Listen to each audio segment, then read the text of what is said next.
I have on my right and left very distinguished individuals, and it's a matter of great pride for me to be part of this panel, and my heartfelt gratitude to IRS and the Beacon House Center for Policy and Research. With regard to the peace building in South Asia, Pakistan has always been desirous of peace. Pakistan has always contributed towards peace building in this region. The deterioration that we see in this region is directly proportional to the rise of fundamentalism and extremism in India. The way the Hindutva ideology has gained traction and is being propagated in the power corridors, that is the gravest threat that has been posed to this region. And as I said, Pakistan, being desirous of peace, has also proven that if an unprovoked, unjustified war is imposed upon Pakistan, we have the capability, we have the potential to respond back effectively.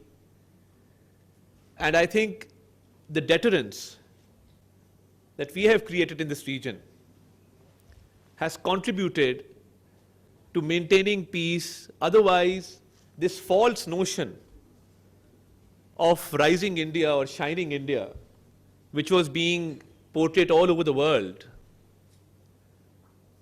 And let me allow to say that India had assumed the position of a bully in this region.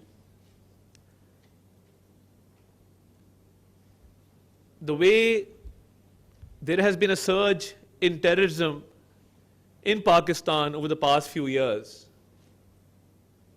we have credible evidence that this terrorism is not only foreign funded, but India has a big role to play in creating disruption and creating law and order situation in our provinces. When the Pahalgam incident happened, and on the narrative front, we were faced with a challenge. The biggest argument that we had in our favor was the fact that Pakistan is the biggest victim of terrorism. So how can a nation which is actually facing terrorism, and I often say, and whenever I was invited to appear on international media, my argument was always that name any other country which has laid down 90,000 lives in the war against terrorism. And Pakistan, in fact, is a shield or a wall between terrorists and the rest of the world. So when one Pakistani citizen lays down his or her life in this war against terrorism, yes, it is for the safety and security of Pakistan, but it is also to make the world a safer place. And I would take this beyond South Asia, because had it not been for the sacrifices that our armed forces, our civilians, our law enforcement agencies, our citizens, our children have made in this war, which is a Indian-funded terrorism that has been imposed upon us, then these terrorists would have been loitering the streets of major capitals of the world. So when baseless allegations were leveled against Pakistan, and it was alleged that Pakistan was responsible for the Pahalgam incident, so I think we made our point that how can a nation which is suffering even today at the hands of these terrorists sponsor such acts? And we are facing these incidents every other day. One incident happened in India, and they started leveling baseless allegations. I think it was a diplomatic masterstroke when the Prime Minister speaking at Kakul, offered an investigation into the Pahalgam incident. And instead of responding to that demand of an impartial and fair investigation, India's war hysteria, India's warmongering actually increased. But I am very happy and proud that our allies and countries which had a say in this whole crisis stood by Pakistan for the reason that we played our diplomatic cards really well. And we saw that based on our narrative,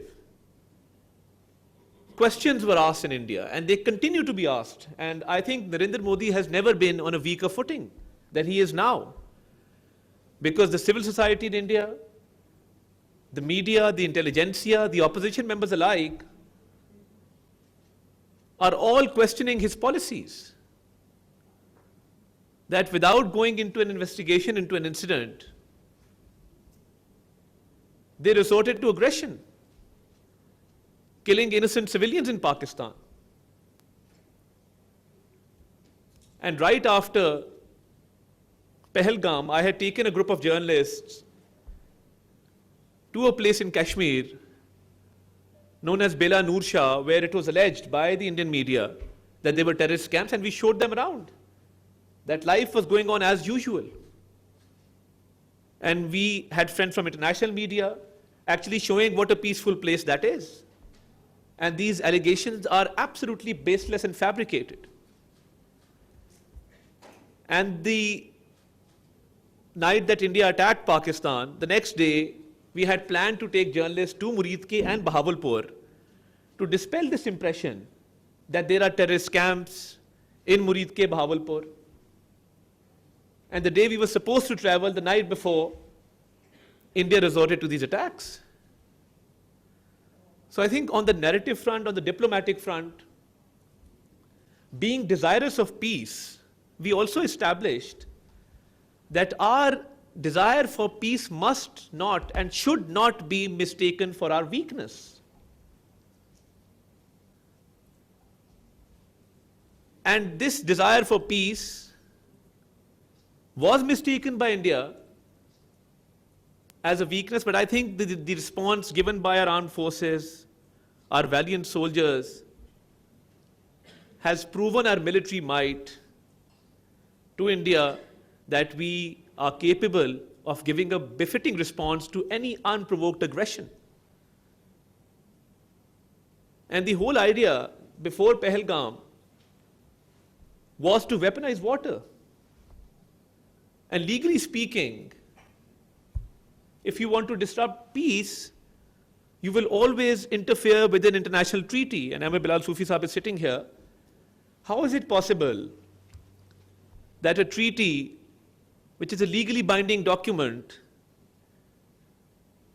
be suspended or be held in abeyance unilaterally without the consent of the other party? So I think at the back of their mind, they wanted to weaponize water. And I think Pakistan very rightly and very timely held the National Security Council meeting and made it very clear that water is our lifeline, and we will make no compromise, and any attempt to subvert or hinder the flow of water will be responded to decisively. So I think that was a very loud and clear message that this natural resource, which is a right of our 240 million people, cannot be violated. So I think India opened up many fronts, because the false notion and the false glorification of this rising India, they actually believed in it. And in fact, this notion, this false notion, had very shaky foundations, and when put to the test through legal means, through diplomatic means, through military means, and through narrative means, the whole premise of this false notion of rising India fell flat on its face. So I think even now, when we talk about the post-war scenario, we say that we are desirous of peace, but that should be based on reciprocity. And that should be based on resolution of all disputes, including Kashmir. And I think one thing which is a very positive outcome of this whole scenario has been that the Kashmir issue has now once again been highlighted. And you have seen at various occasions, President Donald Trump has directly mentioned the Kashmir dispute as a disputed area which needs resolution. And India cannot usurp the rights of the innocent Kashmiris. And there has to be respect for the UN resolutions, the UN Security Council resolutions in this regard. So I think for maintenance of peace in this region, Pakistan has always played its role. Pakistan will continue to play its role. And this recent escalation has proven to the world that we as a nation can not only respond to unprovoked aggression, but when it comes to diplomatic means, we have the skill, we have the capability of proving our point to the world. And points well taken. I was hearing speeches of honorable members of this panel. Yes, there is room for improvement. And I would request Ambassador Johar Salim, if a paper could be published right after the session in which you could give recommendations to the government, and I will be sure to pass this on to the Deputy Prime Minister, to the concerned divisions and ministries, so that this session can be productive and we can actually take something out of this and act upon those recommendations which are passed on to us by this esteemed panel. I'm very grateful for this opportunity, and I'm very grateful to the honorable member sitting here. And I assure you on behalf of the government of Pakistan that whatever recommendations are given by this panel, we will do our best to act upon them. And may peace always prevail in this region. And may Pakistan always prosper. Pakistan Zindabad. Thank you very much.